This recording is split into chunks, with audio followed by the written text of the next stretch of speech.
اپنے اہل و عیال کو بھی بچاؤ. نہ آج ہمیں اپنی کوئی فکر ہے، نہ اہل و عیال کی ہمیں کوئی فکر ہے، تو نماز نہ پڑھنا، روزے نہ رکھنا، زکوٰۃ نہ دینا، استطاعت ہونے کے باوجود حج نہ کرنا، یہ وہ تمام تر چیزیں ہیں جو انسان کو جہنم میں لے جانے کا ذریعہ بن جائیں گی.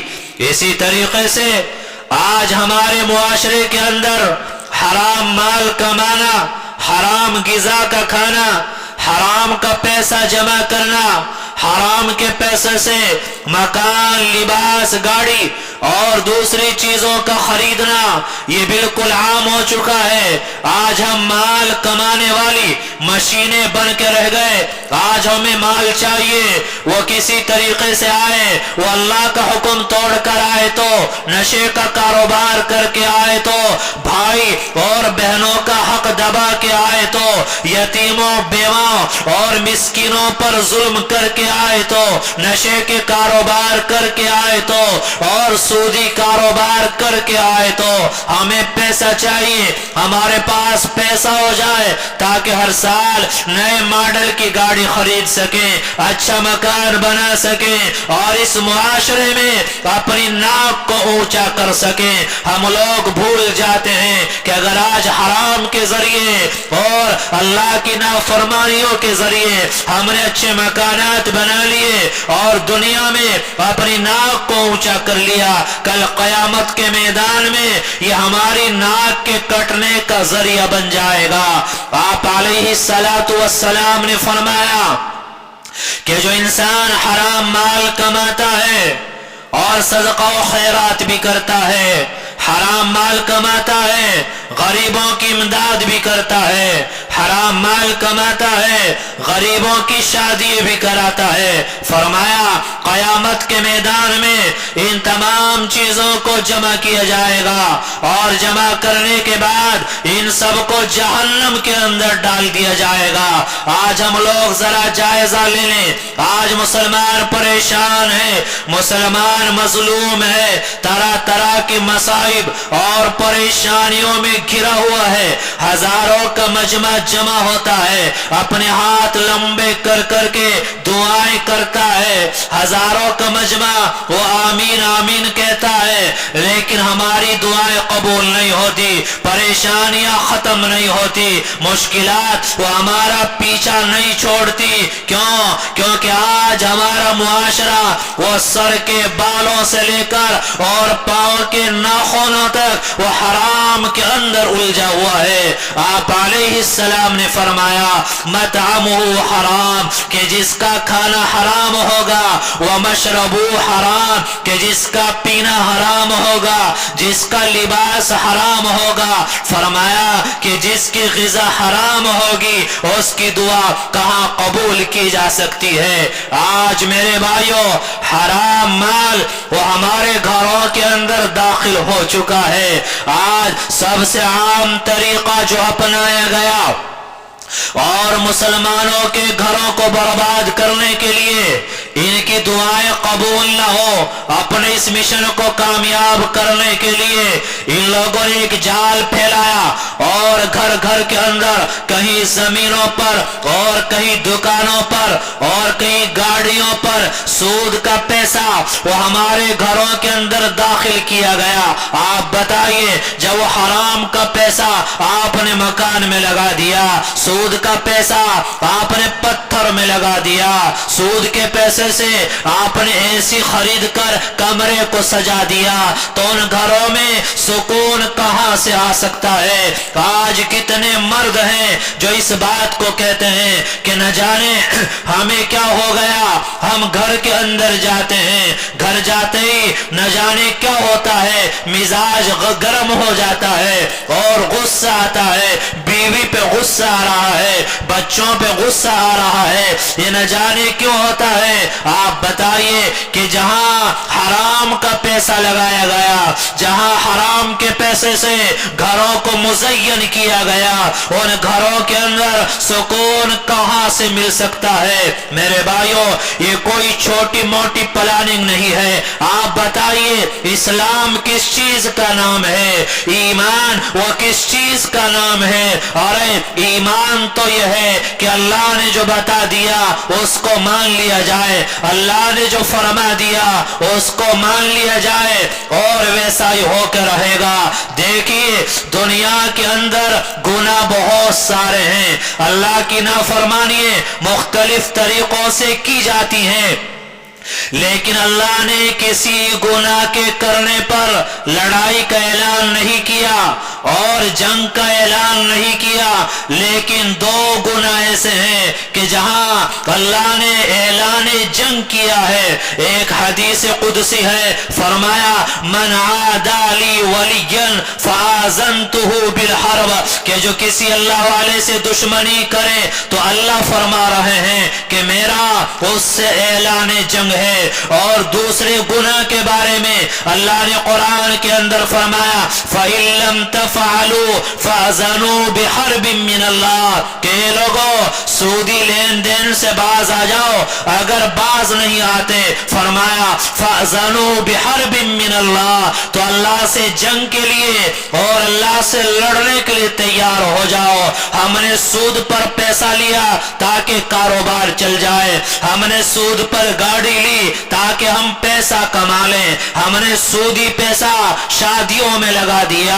آپ بتائیے سکون کہاں سے آئے گا؟ جو اللہ کے ساتھ جنگ کرے، اللہ سے لڑائی کرے، وہ کیسے کامیاب ہو سکتا ہے؟ اللہ نے قرآن میں فرمایا یمحق اللہ الربا، کہ اللہ وہ سود کو مٹا دیتا ہے۔ آج کا مسلمان سمجھ رہا ہے کہ میں سود لے کر کامیاب ہو جاؤں گا اور سود پر کاروبار کر کے میں آگے بڑھ جاؤں گا۔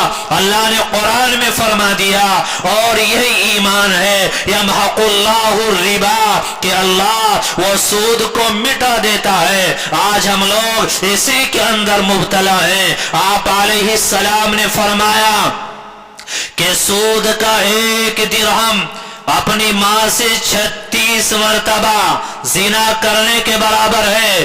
ذرا آپ غور کریں، زنا کرنا گناہ ہے، ماں سے زنا کرنا کتنا بڑا گناہ ہے، اور 36 مرتبہ زنا کرنا یہ کتنا بڑا گناہ ہے۔ یا آپ علیہ السلام یہ بات بیان فرما کر چلے گئے۔ اور مسلمانوں آج ہماری حس ختم ہو چکی ہے، آج ہم نے کلمہ زبان سے پڑھا، یہ دلوں کے اندر نہیں اترا۔ آج ہم نے ایمان کے بول وہ زبان سے بولے لیکن اللہ پر ایمان اور یقین نہ رہا۔ آپ ذرا بتائیے کہ اگر ہم سچے مسلمان ہیں، اللہ پر ہمارا ایمان ہے، تو جو اللہ نے فرما دیا ویسا ہوگا یا نہیں ہوگا؟ تو اللہ نے جب فرما دیا کہ سود مٹے گا، تو آپ بتائیے سود کے ذریعے ہونے والا کاروبار وہ کیسے بڑھ سکتا ہے؟ کیا یہی ہمارا ایمان ہے؟ اور آپ سب ذمہ دار بیٹھے ہیں، آپ کو ہوش کے ناخن لینا پڑیں گے۔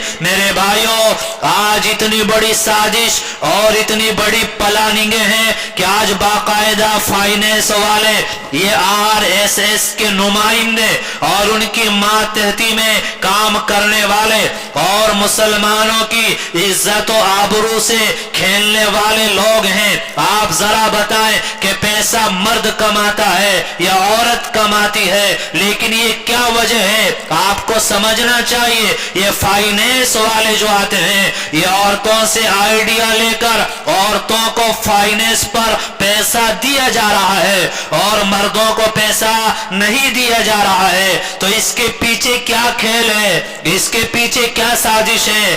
ایسا کیوں کیا جا رہا ہے؟ آپ کو سمجھنا ہوگا جب عورت کی ID چلی گئی، عورت کا موبائل نمبر چلا گیا اور فوٹو چلا گیا اور پھر قسطیں نہ بھری جائیں، تو اس کے پیچھے ان لوگوں نے جو نعرہ دیا ہے گھر واپسی کا اور مذہب کی تبلیغ تبدیلی کا اور عزت و آبرو کو خراب کرنے کا ہمیں سنبھلنا ہوگا اور سمجھنا ہوگا کہ یہ ایک بہت بڑی پلاننگ ہے جو آج مسلمانوں کے ساتھ کی جا رہی ہے۔ آپ دیکھیں غریب محلوں میں اور مسلم محلوں میں اور مسلمانوں کے قصبوں میں آج اکثر گھروں میں اکثر گلیوں میں باقاعدہ وہ لوگ آتے ہیں، غیر لوگ ہیں، غیر مسلم ہیں، RSS کے نمائندے اور ان لوگوں سے جڑے ہوئے، اور 20-30 ہزار روپے کی خاطر اور سود لینے کے لیے عورتوں کو پیسہ دیا جا رہا ہے۔ وہ مردوں کے اٹیچ میں نہیں، وہ عورتوں کے اٹیچ میں ہیں، انہی کو قسطیں دی جاتی ہیں، انہی سے قسطیں وصول کی جاتی ہیں۔ آپ بتلائیے، آپ نے 20,000 30,000 روپے لیے تو آپ کیا کریں گے؟ ارے اللہ نے تو فرما دیا کہ سود مٹے گا، وہ پیسہ آپ نے مکان میں لگا دیا، وہاں سکون کیسے آئے گا؟ آپ نے وہ پیسہ شادی میں لگا دیا تو وہاں خیر کیسے آئے گی؟ بعض لوگ یہ بھی اعتراض کرتے ہیں کہ جب قرض نہیں ملتا مجبوری میں ہمیں سود لینا پڑتا ہے۔ 99% وہ لوگ ہیں جو ناجائز رسمیں پوری کرنے کے لیے سود پر پیسہ لیتے ہیں۔ جائز کام اللہ تعالیٰ سب کے کرا دیتے ہیں۔ آپ بتلائیے کیا ٹیل پتھر لگوانا یہ کوئی شرعن مجبوری ہے؟ کیا شادی میں بڑے بڑے دان اور جہیز دینا کیا شرعن کوئی مجبوری ہے؟ تو شرعی مجبوری کی وجہ سے کوئی سود نہیں لیتا اپنی ناکوشی کرنے کے لیے، اور اس حرام کام کے اندر ہم لوگ مبتلا ہوتے چلے جا رہے ہیں۔ دیکھیے بتلانا یہ علماء کی ذمہ داری ہے، اور جو سازشیں اور جو پلاننگیں وہ مسلمانوں کے خلاف ہو رہی ہیں، ہم لوگ تو غافل ہیں، ہمیں کچھ نہیں پتا، ہم تو الجھے ہوئے ہیں کہ بابری مسجد کی جگہ رام مندر بن رہا ہے، ہم تو خبروں میں الجھے ہوئے ہیں، وہاں یہ ہو گیا اور وہاں یہ ہو گیا، لیکن جڑوں کو کاٹ دیا گیا، ہمارے گھروں تک ان لوگوں کی رسائی ہو گئی، عزت و آبرو سے یہ لوگ کھیلنے لگے، اور بڑی پلاننگ کا یہ حصہ ہے۔ ان چیزوں کو ہم لوگ سمجھنے کے لیے تیار نہیں ہیں، اور ان چیزوں کی طرف ہماری کوئی توجہ نہیں ہے۔ آپ گلی گلی جائیں، آپ محلہ در محلہ جائیں، باقاعدہ آپ کو ٹولیاں اور باقاعدہ عورتیں تشکیل کرتی ہیں، ایک عورت دوسری عورت کو جوڑتی ہے، وہ تیسری عورت کو جوڑتی ہے۔ آپ علیہ السلام نے فرمایا کہ سودی نظام یہ ایک ایسی چیز ہے کہ سود لینے والا اور دینے والا، گواہ بننے والا، ضمانتی بننے والا، اس معاملے کو لکھنے والا اور کسی بھی طرح کی مدد کرنے والا، فرمایا کہ گناہ کے اندر برابر کے شریک ہوتے ہیں۔ بعض لوگ کہتے ہیں کہ جی مجبوری میں ہم نے سود لیا، آپ ایمانداری سے بتاؤ کہ آپ نے مجبوری میں سود لیا، اللہ کی بات نہیں مانی، قرآن کی بات نہیں مانی، تو کیا سود لینے کے بعد آپ کی مجبوری کم ہوئی ہے یا آپ کی پریشانی اور مجبوری اور زیادہ بڑی ہے؟ تو یہ کون سی عقل مندی کی بات ہے کہ مجبوری کم کرنے کے لیے ہم مجبوری کو بڑھا رہے ہیں، اور مجبوری کو کم کرنے کے لیے ہم اپنی پریشانی اور مشکلات کو بڑھا رہے ہیں۔ کسی آدمی کے پاس 1 لاکھ روپے ہیں تو وہ 1 لاکھ روپے سود پر لے گا تاکہ 2 لاکھ سے میں زیادہ کاروبار کروں۔ تو میرے بھائیو وہ اللہ 1 لاکھ سے دینے پر قادر نہیں ہے، وہ 1 لاکھ میں برکت نہیں ڈال سکتا، اس کے ذریعے کام نہیں کرا سکتا، لیکن حرام کا ملایا، اللہ کی نافرمانی کی میں اپنی طرف سے کوئی بات نہیں کہہ رہا ہوں۔ آپ قرآن اٹھائیں، قرآن میں فَإِن لَمْ تَفْعَلُوا فَأْذَنُوا بِحَرْبٍ مِّنَ اللَّهِ کہ اگر باز نہیں آتے تو اللہ سے جنگ کے لیے تیار ہو جاؤ۔ اب وہ کون سا پہلوان ہے، کون سا طاقتور ہے جو اللہ سے جنگ کر سکتا ہے؟ وہ کون سا انسان ہے جو اللہ کا مقابلہ کر سکتا ہے؟ میں نے آپ کو بتایا کہ 2 گناہ ایسے ہیں کہ جن گناہوں پر اللہ نے اعلان جنگ کیا ہے، فرمایا من عادى لي وليا، جو کسی اللہ والے سے دشمنی کرے، فرمایا کہ اس سے میرا اعلان جنگ ہے، اور جو سودی لین دین کے اندر مبتلا ہو اس سے بھی اللہ نے اعلان جنگ کیا ہے۔ میرے بھائیوں، ہماری ذمہ داریاں صرف یہاں تک نہیں کہ بس نماز پڑھ لی اور بس ہماری ذمہ پوری ہو گئی، تبصرے کر لیے، ادھر ادھر کی باتیں بنا لی، جو دماغ میں آیا دل میں آیا ہم نے بک دیا اور بات ختم ہو گئی۔ ذرا ہوش کے ناخن لینا چاہیے، یہ کیا سازشیں ہیں، یہ کیا پلاننگیں ہیں، آپ کہاں جی رہے ہیں، آپ کن حالات میں رہ رہے ہیں، ہمیں اس کی کوئی فکر نہیں ہے۔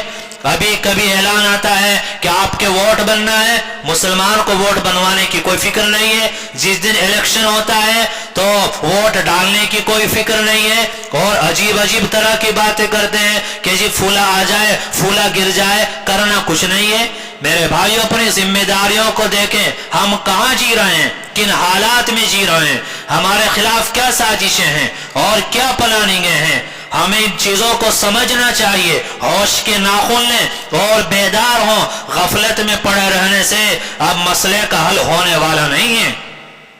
آپ جائزہ لیں، جتنے مسلم محلے آپ کو نظر آئیں گے، جتنے مسلمان قصبے آپ کو نظر آئیں گے، تو وہاں بھی مسلم محلوں میں یہ سود کی لعنت آپ کو پھیلی ہوئی نظر آئے گی۔ یہ تو اللہ نے دماغ دیا ہے، ہم سمجھ سکتے ہیں کہ مکان مرد کے نام ہے، گاڑی اور زمین وہ مرد کے نام ہے، تو سود عورت کو کیوں دیا جا رہا ہے؟ آئی ڈی مرد کی لینے کے بجائے عورت کی کیوں لی جا رہی ہے؟ عورتوں تک کی قسطوں کا پیسہ کیوں بھجوایا جا رہا ہے؟ تو یہ تو اللہ نے دماغ دیا ہے، آپ بھی ذرا خود سمجھ سکتے ہیں۔ آپ کسی اچھی جگہ قرض لینے کے لیے جائیں تو مرد کو ملتا ہے، عورت کو ملتا ہے، یہ عورتوں کو کیوں دے رہے ہیں؟ میرے بھائی بہت بڑی پلاننگ ہے، آج سے نہیں بہت دنوں سے چل رہی ہے۔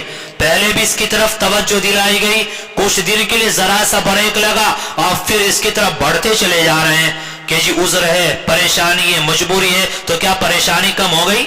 بھائی پریشانی دور کرنے والے 30,000 نہیں اللہ ہے۔ 30,000 لیے پریشانی 50,000 کی آ گئی تو پھر کیا ہوگا؟